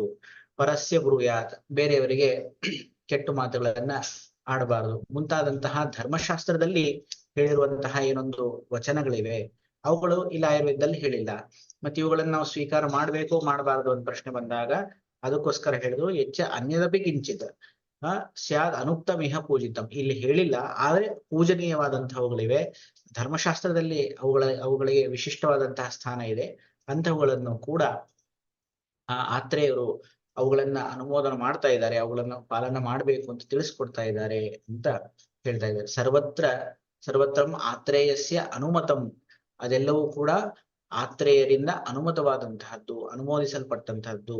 ಸಾಕ್ಷಾತ್ ಆಯುರ್ವೇದ ಅವಿಷಯತ್ವೇನ, ಸಾಕ್ಷಾತ್ತಾಗಿ ಆಯುರ್ವೇದದ ವಿಷಯ ಆಗಿರದೇ ಇದ್ದರೂ ಕೂಡ ಆಗಿರುವುದರಿಂದ, ಅಂದ್ರೆ ಸಾಕ್ಷಾತ್ ಆಯುರ್ವೇದದ ವಿಷಯವಲ್ಲದ್ದರಿಂದಾಗಿ ಗ್ರಂಥ ವಿಸ್ತಾರ ಭಯಾಚ ನ ಪ್ರೋಕ್ತಂ ಇತ್ಯಭಿಪ್ರಾಯ. ಇದು ಆಯುರ್ವೇದದ ವಿಷಯ ಅಲ್ಲ. ಆಯುರ್ವೇದ ವಿಷಯ ಏನು, ನಮ್ದು ಸದ್ವೃತ್ತ ಹೌದು, ಆದ್ರೆ ಸದ್ವೃತ್ತ ಎಷ್ಟು ಬೇಕೋ ಅಷ್ಟು ಇಟ್ಕೊಂಡು ನಾವಿಲ್ಲಿ ಏನ್ ಮಾಡ್ಬೇಕು, ಸ್ವಸ್ಥ ಏನಂತಾರೆ, ನಮ್ಮ ಆಯುರ್ವೇದದ ಚಿಕಿತ್ಸೆ ಆಗಿರಬಹುದು, ಸದ್ವೃತ್ತ ಆಗಿರ್ಬೋದು, ಅದನ್ನ ಹೇಳ್ತಾ ಹೋಗ್ಬೇಕೆ ಹೊರತು ಬರೀ ಧರ್ಮಶಾಸ್ತ್ರದ ವಿಷಯಗಳು ಆಯುರ್ವೇದ ವಿಷಯಗಳು ಅಲ್ಲ. ಆದ್ದರಿಂದಾಗಿ ಎಷ್ಟು ಬೇಕೋ ಅಷ್ಟನ್ನು ಮಾತ್ರ ಇಲ್ಲಿ ಇಟ್ಕೊಂಡು ಉಳಿದದ್ದನ್ನ ಅನುಕ್ತವಾದಂತಹ ಧರ್ಮಶಾಸ್ತ್ರಗಳಲ್ಲಿ ನೋಡ್ಕೊಳ್ಳಿ ಅಂತ ಹೇಳಿ ಗ್ರಂಥ ವಿಸ್ತಾರ ಭಯಾತ್, ಅದನ್ನೆಲ್ಲ ಹೇಳ್ತಾ ಕೂತ್ರೆ ಗ್ರಂಥ ಇನ್ನೂ ವಿಸ್ತಾರ ಆಗ್ತಾ ಹೋಗ್ತಾ ಇದೆ. ಅದಕ್ಕೆ ನಾವು ಈ ಗ್ರಂಥವನ್ನ ನಾತಿ ವಿಸ್ತಾರ ಸಂಕ್ಷೇಪವಾಗಿ ಇಟ್ಕೋಬೇಕಾದಂತಹ ಪ್ರಸಂಗ ಇರೋದ್ರಿಂದಾಗಿ ಆ ಎಲ್ಲ ವಿಷಯಗಳನ್ನ ಇಲ್ಲಿ ನಾವು ಸೇರಿಸಿಲ್ಲ ಅನ್ನುವಂತಹ ಅಭಿಪ್ರಾಯದಿಂದ ಈ ಒಂದು ಶ್ಲೋಕವನ್ನ ನಮಗಿಲ್ಲಿ ತಿಳಿಸ್ಕೊಟ್ಟಿದ್ದಾರೆ. ಇತ್ಯಗ್ನಿವೇಶ ಕೃತೆ ತಂತ್ರೆ ಪ್ರತಿಸಂಸ್ಕೃತೆ ಶ್ಲೋಕಸ್ಥಾನೆ ಇಂದ್ರಿಯೋಪಕ್ರಮಣೀಯೋ ನಾಮ ಅಷ್ಟೋಧ್ಯಾಯ. ಈ ರೀತಿಯಾಗಿ ಅಗ್ನಿವೇಶ ತಂತ್ರದಲ್ಲಿ ಚರಕರಿಂದ ಪ್ರತಿಸಂಸ್ಕೃತವಾದಂತಹ ಈ ಅಗ್ನಿವೇಶ ತಂತ್ರದಲ್ಲಿ ಶ್ಲೋಕ ಸ್ಥಾನ ಅಂದ್ರೆ ಸೂತ್ರ ಸ್ಥಾನದ 8ನೇ ಅಧ್ಯಾಯ ಇಂದ್ರಿಯೋಪಕ್ರಮಣೀಯ ಅಧ್ಯಾಯ ಸಮಾಪ್ತ ಆಗ್ತದೆ. ಇದು ಸ್ವಸ್ಥ ಚತುಷ್ಕೋ ದ್ವಿತೀಯ. ಈ ರೀತಿಯಾಗಿ 2ನೇ ಚತುಷ್ಕವಾದಂತಹ ಸ್ವಾಸ್ಥ್ಯ ಚತುಷ್ಕವು ಕೂಡ ಇಲ್ಲಿಗೆ ಮುಕ್ತಾಯ ಇದೆ. ಚತುರ್ಪಾಣಿಯು ಕೂಡ ಇಲ್ಲಿ ಏನಂತಾರೆ ಉಪಸಂಹಾರವನ್ನು ಮಾಡ್ತಾ ಇದ್ದಾರೆ. ಇತಿ ಚಕ್ರಪಾಣಿ ದತ್ತ ವಿರಚಿತಾಯಾಮ್ ಚರಕ ತಾತ್ಪರ್ಯ ಟೀಕಾಯಾಮ್ ಆಯುರ್ವೇದ ದೀಪಿಕಾಯಾಮ್ ಸೂತ್ರಸ್ಥಾನೆ ದ್ವಿತೀಯ ಸ್ವಸ್ಥ ಚತುಷ್ಕೆ ಇಂದ್ರಿಯೋಪಕರ್ಮಣೀಯೋ ನಾಮ ಅಷ್ಟಮೋಧ್ಯಾಯ. ಜೈ ಶ್ರೀ ಗುರುದೇವ್. ಪ್ರಸ್ತುತ ಚರಕ ಪಾಠದಲ್ಲಿ 8ಮ ಅಧ್ಯಾಯ ಇಂದ್ರಿಯೋಪಕ್ರಮಣೀಯ ಅಧ್ಯಾಯದ ಶ್ಲೋಕ ಸಂಖ್ಯೆ 26ರಿಂದ ಉಪಸಂಹಾರದವರೆಗೆ ಈ ಹಿಂದಿನ ವಾಚಕರು ಪೂರ್ಣತಃ ವಿಶದವಾಗಿ ಹೇಳಿದ್ದಾರೆ. ಒಂದು 2-3 ವಿಷಯಗಳನ್ನ ನಾನು ಹೇಳಿ ಮುಗಿಸ್ತಕ್ಕೆ ಇಷ್ಟಪಡ್ತಾ ಇದ್ದೀನಿ. ಮೊದಲನೇದು ಶ್ಲೋಕ ಸಂಖ್ಯೆ 28ರಲ್ಲಿ ನಾಶುಚಿ ಉತ್ತಮಾಚ್ಯ ಕ್ಷತ ತಿಲ ಕುಶ ಸರ್ಷಪೈ ಅಗ್ನಿಂ ಜಿಹ್ಯಾತ್ ಆತ್ಮಾನಂ ಆಶೀಭಿಃ ಆಶಾಸನಃ ಅಗ್ನಿರ್ಮೇಲೋಪಗಚ್ಚೇತ್ ಶರೀರಾತ್ ಅಗ್ನಿ. ಅಶುಚಿ ಇದ್ದಾಗ ಉತ್ತಮವಾದ ಆಜ್ಯ ಅಂದ್ರೆ ಬೇರೆ ರೀತಿಯಾದೆಲ್ಲ ಸರ್ಪಿಗೆ ಸ್ರೋತಸ್ಸುಗಳು ಬಹಳ ಇದಾವೆ. ಅಜದಿಂದ ಬರಬಹುದು, ಮಹೇಶದಿಂದ ಬರಬಹುದು, ಉಷ್ಟ್ರದಿಂದ ಬರಬಹುದು. ಉತ್ತಮ ಸರ್ಪಿ ಅಂತ ಹೇಳುವಂಥದ್ದು ಗೋಸರ್ಪಿ ಅನ್ನುವಂಥದ್ದು ಇಲ್ಲಿ ಅಭಿಪ್ರಾಯ. ಹಾಗೆ ಅಕ್ಷತ ತಿಲ ಕುಶ ಇತ್ಯಾದಿಗಳನ್ನ ಮುಟ್ಟುವಾಗ ಯಾವತ್ತು ಅಶುಚಿಯಿಂದ ಮುಟ್ಟಬೇಕಾದ್ರೆ ಕೈಗೆ ತೊಳ್ಕೊಂಡಿರ್ಬೋದು, ಸ್ನಾನ ಮಾಡಿರ್ಬೋದು. ಹಾಗೆ ಆತ್ಮಾನ ಆಶೀಭಿ ಆಶಾಸನ, ಯಾವಾಗ್ಲೂ ಇನ್ನೊಬ್ಬರಿಗೆ ಒಳ್ಳೇದನ್ನ ಹೇಳಬೇಕು, ಒಳ್ಳೇದನ್ನ ಬಯಸ್ಬೇಕು. ಒಂದು ಬೆನಡಿಕ್ಷನ್ ಯಾವ್ದು ಇರಬೇಕು ಅನ್ನುವಂಥದ್ದು ಅರ್ಥ ಆಯ್ತು. ಅಗ್ನಿರ್ಮೇ ನಾಪಗಚ್ಚೇತ್ ಮೇ ಅಗ್ನಿ ನ ಅಪಗಚ್ಚೇತ್. ನನ್ನ ಒಳಗಡೆ ಇರುವಂತಹ ಅಗ್ನಿ ಲೈಫ್ ಅನ್ನೋಂಥದ್ದು ಏನಿದೆ ಅದು ಹೊರಗೆ ಹೋಗಬಾರ್ದು. ಇದು ಮಂತ್ರ ಅಂತೇಳಿ ಸ್ನಾನ ಮಾಡುವಾಗ ಹೇಳುವಂತಹ ಮಂತ್ರ. ಅಲ್ಲಿ ಹೇಳುವಾಗ್ಲೂ ಏನ್ ಹೇಳ್ಬೇಕು ಅಂತ ಹೇಳುವಂತ ಒಂದು ಅರ್ಥ ಗೊತ್ತಿರ್ಬೇಕು. ನನ್ನ ಶರೀರದಲ್ಲಿರುವಂತಹ ಅಗ್ನಿ ಹೊರಗಡೆ ಯಾವತ್ತೂ ಹೋಗದೆ ಇರಲಿ ಅಂತ ಅಗ್ನಿಯನ್ನು ಬೈಕಿ ಕೇಳ್ಕೊಳ್ಳುವಂಥದ್ದು. ವಾಯುರ್ಮೇ ಪ್ರಾಣಾನ್ ಆದಂತಹದ್ದು. ದ್ವಾದಶ ಪ್ರಾಣಗಳನ್ನು ಹೇಳ್ತೇವೆ. ಆ ದ್ವಾದಶ ಪ್ರಾಣಾದಿಗಳು ಕೂಡ ವಾಯುವಿನ ಮೂಲಕ ನಮ್ಮಲ್ಲಿ ಯಾವಾಗ್ಲೂ ಇರಬೇಕು ಅನ್ನುವಂಥದ್ದು ವಾಯುವಿನ ಮೂಲಕ ಕೇಳುವಂಥದ್ದು. ವಿಷ್ಣುರ್ವೇ ಮೇ ಬಲಂ ಆದಧಾತು. ನನಗೆ ವಿಷ್ಣು ಬಲವನ್ನ ಕೊಡ್ಲಿ. ಇಂದ್ರೋ ಮೇ ವೀರ್ಯಂ. ನನಗೆ ವೀರ್ಯವನ್ನ ಪೌರುಷವನ್ನ ಇಂದ್ರ ಕೊಡ್ಲಿ. ಶಿವ ಮಾಂ ಪ್ರವಿಶಂತು. ಶಿವ ಮಾಂ ಪ್ರವಿಶಂತು. ಶಿವ ಅಂತಂದ್ರೆ ಇಲ್ಲಿ ಎಲ್ಲಾ ಒಳ್ಳೆಯದು ಕೂಡ ನನ್ನನ್ನು ಸೇರ್ಲಿ. ಒಳ್ಳೆ ವಿಷಯಗಳು, ಒಳ್ಳೆಯದನ್ನು ಮಾಡುವಂತಹ ಎಲ್ಲ ವಿಷಯಗಳು ನನ್ನ ಸೇರ್ಲಿ ಅನ್ನುವಂಥ ಅರ್ಥ ಆಗುತ್ತೆ. ಆಪಹ ಆಪಹ ಇಷ್ಟ. ಆಪ ಅನ್ನುವಂಥದ್ದು ಯಾವಾಗಲೂ ಅಂದ್ರೆ ಸ್ಥಿರವಾಗಿರ್ಲಿ. ಇಷ್ಟ ಅಂದ್ರೆ ಸ್ಥಾಪನ, ಸ್ಥಿರವಾಗಿರ್ಲಿ. ಇತಿ ಅಪಹ ಸ್ಪೃಶೆ. ಈ ರೀತಿ ಹೇಳ್ತಾ ನೀರನ್ನು ಮುಟ್ಕೋಬೇಕು. ದ್ವಿಪರಿಮೃಜ್ಯ ಓಷ್ಠೌ ಪಾದೌ ಚ ಅಭ್ಯುಕ್ಷ ಮೂರ್ಧನಿಕಾನಿ. ಹಾಗೆ ಮಂತ್ರ ಮುಂದುವರಿಯುವುದಾಗಿ ಈ ರೀತಿ ಈ ಭಾಗಗಳನ್ನೆಲ್ಲ ನೀರಿಂದ ಮುಟ್ಟಿಸ್ಕೋಬೇಕು. ಹಾಗೂ ಹೃದಯ ಭಾಗವನ್ನು ಶಿರಭಾಗವನ್ನು ಮುಟ್ಕೋಬೇಕು ಅನ್ನುವಂತಹ ಈ ಸ್ನಾನ ಮಂತ್ರ ಜೊತೆ ಮಾಡಬೇಕು ಅನ್ನುವಂಥದ್ದು ಅಭಿಪ್ರಾಯ ಆಗಿದೆ. ಇದನ್ನ ಹಿಂದಿನ ಆಚಾರ್ಯರು ಸ್ಪಷ್ಟವಾಗಿ ಹೇಳಿದ್ರು. ಮುಂದಿನ ಸೂತ್ರ ನೋಡಿದಾಗ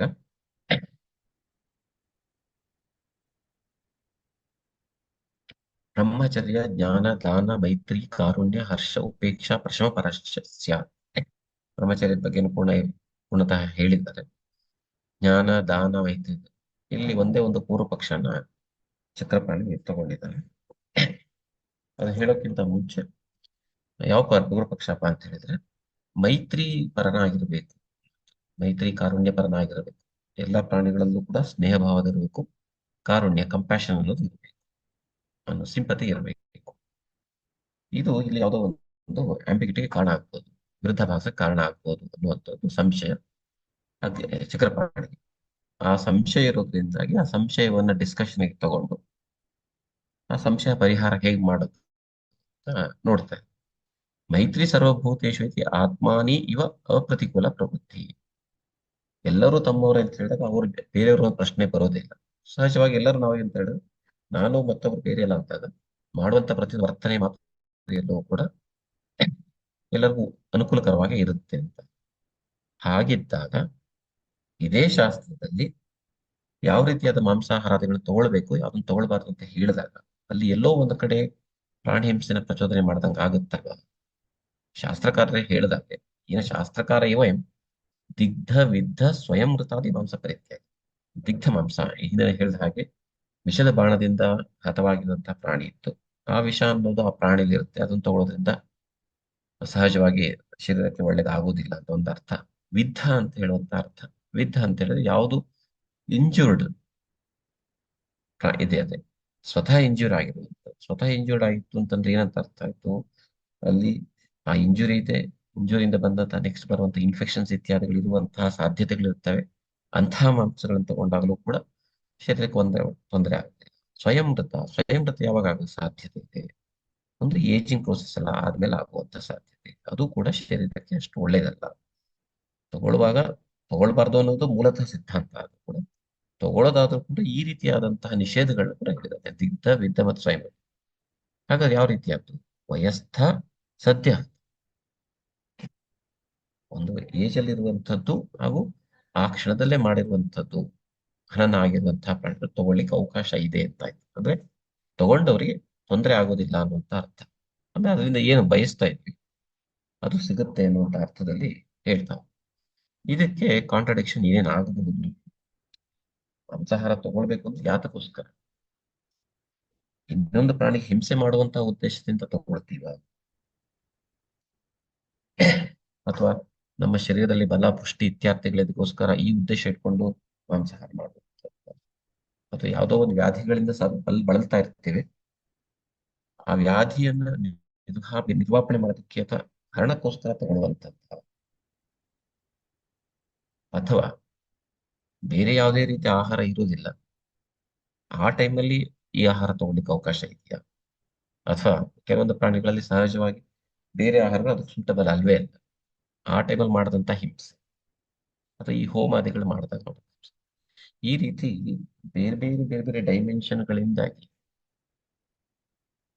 ತಗೊಳ್ಳುವಂತಹ ಮಾಂಸದ್ದು ಅಲ್ಲಿ ಬರುವಂತಹ ಪುಣ್ಯದ ಫಲ ಇತ್ಯಾದಿಗಳ ಬಗ್ಗೆ ಒಂದು ವಿಶದವಾದಂತಹ ಡಿಸ್ಕಷನ್ ಮಾಡಿರೋದ್ರಿಂದ ಕೊನೆಗೆ ಏನು ಒಂದು ಕನ್ಕ್ಲೂಷನ್ ಕೊಟ್ಟಿದ್ದು ಅಂತಂದ್ರೆ, ಆಲ್ಟರ್ನೇಟಿವ್ ಇಲ್ಲದೆ ಇದ್ದಾಗ, ವ್ಯಾಧಿತರಾಗಿದ್ದಾಗ ತೆಗೆದುಕೊಳ್ಳುವಂತಹ ಏನು ಮಾಂಸದ ಆಹಾರ ಇದೆ ಅದು ಪಾಪದ ದೃಷ್ಟಿಯಲ್ಲಿ ಬರೋದಿಲ್ಲ, ಪುಣ್ಯಕ್ಕೆ ತೊಂದರೆ ಆಗೋದಿಲ್ಲ ಅನ್ನುವಂಥದ್ದು ಅರ್ಥ ಆಗುತ್ತೆ.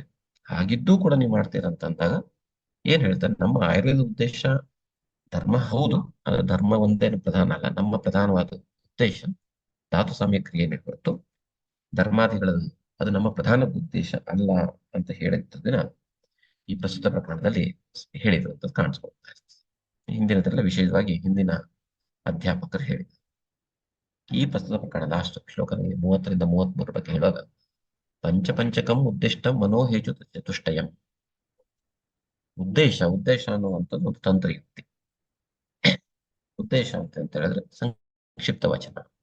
ಇಲ್ಲಿ ಇಂದ್ರಿಯಗಳ ಬಗ್ಗೆ ಆಗ್ಲಿ, ಮನಸ್ಸಿನ ಬಗ್ಗೆ ಆಗ್ಲಿ, ಹೇತು ಚತುಷ್ಟಯಗಳಿದೆಯಲ್ಲ, ಇವುಗಳನ್ನ ಹೇಳಿದ್ದಾರೆ. ಯಾಕೆಂತಂದ್ರೆ ಸ್ವಸ್ಥವೃತ್ತಕ್ಕೆ ಬೇಕಾಗಿರುವಂತ ಅಂಶಗಳು ಅದು ಯಾವ ರೀತಿ ಹೇಳಿದ್ದಾರೆ, ಉದ್ದೇಶ ರೂಪವಾಗಿ ಹೇಳಿದ್ದಾರೆ. ಇನ್ನ ಈ ಇಂದ್ರಿಯಗಳ ಪರಸ್ಪರ ವಿಷಯಗಳು, ಮನಸ್ಸಿನ ಅರ್ಥಗಳು ಇತ್ಯಾದಿ ವಿಷಯವಾಗಿ ಶಾರೀರ ಸ್ಥಾನ 1ನೇ ಅಧ್ಯಾಯದಲ್ಲಿ ವಿಶದವಾಗಿ ನಿರ್ದೇಶ ರೂಪದಲ್ಲಿ ಹೇಳಿದ್ದಾರೆ. ಈ ಪ್ರಸ್ತುತ ಪ್ರಕರಣದಲ್ಲಿ ಉದ್ದೇಶ ರೂಪ. ಹಾಗೆ ಹೇತು ಚತುಷ್ಟಯ ಅಂತಂದ್ರೆ ಅತಿಯೋಗ, ಮಿಥ್ಯಾಯೋಗ, ಹೀನಯೋಗ ಆದಿಗಳನ್ನ ಯಾವ್ಯಾವ ರೀತಿ ಆಗುತ್ತೆ, ಈ ಪ್ರತಿಯೊಂದು ಇಂದ್ರಿಯಗಳದ್ದು ಹೇಗೆ ಆಗುತ್ತೆ ಅನ್ನುವಂಥದ್ದು ಮುಂದಿನ ಅಧ್ಯಾಯಗಳಲ್ಲಿ ಮತ್ತೆ ವಿಶೇಷವಾಗಿ ಹೇಳೋದ್ರಿಂದಾಗಿ ಈ ಪ್ರಸ್ತುತ ಪ್ರಕರಣದಲ್ಲಿ ಸದ್ವೃತ್ತಕ್ಕೆ ಸಂಬಂಧಪಟ್ಟಿದ್ದು ಅನ್ನುವಂಥ ದೃಷ್ಟಿಕೋನದಿಂದ ಉದ್ದೇಶ ರೂಪವಾಗಿ ಹೇಳಿದೀವಿ ಹೊರತು ಪೂರ್ಣತಃ ವಿಶದವಾಗಿ ಅಥವಾ ನಿರ್ದೇಶ ರೂಪವಾಗಿ ಹೇಳಿಲ್ಲ ಅಂತ ಹೇಳುವಂಥದ್ದನ್ನ ಹೇಳ್ತಾ ಹೋಗ್ತಾ ಇದ್ದೇನೆ. ಅದು ಒಂದು ಕಾಣಿಸ್ಕೊಳ್ತಾ ಇದೆ. ಇನ್ನೊಂದು ಕೊನೆಯ ಶಬ್ದ ಏನಿದೆಪ್ಪ ಅಂತ ಹೇಳಿದ್ರೆ, ಸಮಾಹಶತಂ ಅವ್ಯಾಧಿ ಆಯುಷ ನ ವಿಯುಜ್ಯತೆ. ಸಮಾಹಶತಂ, ಸಮಾಹ ವತ್ಸರ, 100 ವರ್ಷಗಳು ಬದುಕಬೇಕು. ಹಾಗಾದ್ರೆ ತ್ಯಾಗರೂಪವಾಗಿರುವ ವ್ಯಕ್ತಿ ಹಾಗೆ ಬದುಕೋದೇ ಬೇಡ. ಇದಕ್ಕೆ ಈಶಾವಾಸ್ಯ ಪರಿಷತ್ ಜಿಜೀವಿಷೇತ್ ಶತಂ ಸಮಾಹ, ಪ್ರತಿಯೊಬ್ಬನು 100 ವರ್ಷ ಆಯಸ್ಸನ್ನು ಬಯಸ್ಬೇಕು. ಹೇಗ್ ಬಯಸ್ಬೇಕು? ವ್ಯಾಧಿರಹಿತವಾಗಿ ವ್ಯಾಧಿರಹಿತವಾಗಿ ಯಾವುದೇ ತೊಂದರೆಗಳಿಲ್ಲದೆ 100 ವರ್ಷ ಬದುಕಬೇಕು ಅನ್ನುವಂತಹ ಆಸೆಯನ್ನ ಅಥವಾ ಗುರಿಯನ್ನ ಹೊಂದಿರು. ಇದನ್ನ ಹೇಳ್ತಾ ಇಲ್ಲಿ ಒಂದು ಶಬ್ದ ವೃತ್ತ ಅನ್ನುವಂಥ ಶಬ್ದ ಉಪಯೋಗಿಸ್ತಾ ಇದ್ದಾರೆ. ವೃತ್ತ ಅಂತಂದ್ರೆ ವರ್ತನೆ ಅಥವಾ ಬಿಹೇವಿಯರ್ ಇರ್ಬೋದು, ಅಥವಾ ಪ್ರಾಕ್ಟೀಸಸ್, ಪ್ರೋಟೋಕಾಲ್ಸ್ ಅಂತ ಅನ್ಕೊಳ್ಬೋದು. ಅದು ಇಲ್ಲಾಂದ್ರೆ ಡೆಕೋರಮ್ ಅಂತ. ಇಲ್ಲಿ ಹೇಳಿರುವಂತಹ ಕೆಲವೊಂದೇನು ವಿಷಯಗಳಿದ್ದಾವೆ ಅದು ಆಯಾ ಕಾಲಕ್ಕೆ ಅನುಗುಣವಾಗಿದೆ. ಉಳಿದಂತ ಪ್ರಾಕ್ಟೀಸಸ್ ಇರಲಿ, ಮ್ಯಾನರ್ಸ್ ಆಗ್ಲಿ, ಪ್ರೋಟೋಕಾಲ್ಸ್ ಆಗ್ಲಿ, ಆಯಾ ಕಾಲಕ್ಕೆ, ಆಯಾ ದೇಶಕ್ಕೆ, ಆಯಾ ಸ್ಥಿತಿಗಳ ಅನುಗುಣವಾಗಿ ಇರುವಂತದ್ದು ಇರುತ್ತೆ. ಹಾಗೆ ಬೇರೆ ಶಾಸ್ತ್ರಗಳಲ್ಲಿ ಬೇರೆ ಬೇರೆ ಸಂದರ್ಭ ಸಂಬಂಧಪಟ್ಟ ಹೇಳಿರುವಂಥದ್ದು ಎಲ್ಲಿವರೆಗೂ ಅದು ನಮ್ಮ ಸ್ವಾಸ್ಥ್ಯಕ್ಕೆ ಹಾನಿಕಾರಕ ಅಲ್ಲ. ಹೆಚ್ಚ ಅನ್ಯದಪಿ ಕಿಂಚಿತ್ ಅನುಕ್ತಮಿಹ ಪೂಜಿತ.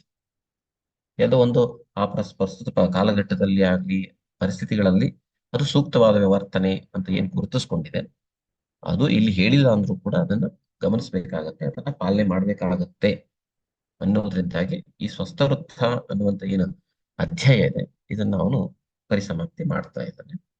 ಇಷ್ಟು ಹೇಳಿ ನಾನು ಇವತ್ತು ನನ್ನ ಮಾತನ್ನ ಮುಗಿಸ್ತಾ ಇದ್ದೆ. ಇವತ್ತಿನ ಈ ಚಿಂತನವನ್ನ ರಾಗಾದಿರೋಗಾನ್ ಶ್ಲೋಕವನ್ನ ಪಠಣ ಮಾಡುವುದರ ಮುಖಾಂತರ ಮುಕ್ತಾಯಗೊಳಿಸಬೇಕು ಅಂತ ಕೇಳ್ತೀನಿ. ರಾಗಾದಿರೋಗಾನ್ ಸತತಾನುಶಕ್ತಾನ್ ಅಶೇಷ ಕಾಯ ಪ್ರಸೃತಾನ್ ಶೇಷಾನ್ ಔತ್ಸುಕ್ಯ ಮೋಹಾರ ಚಿದಾಂಜಘಾನ ಯೋ ಪೂರ್ವ ವೈದ್ಯಾಯ ನಮೋಸ್ತು ತಸ್ಮೈ. ನಮಸ್ಕಾರಗಳು, ಧನ್ಯವಾದಗಳು.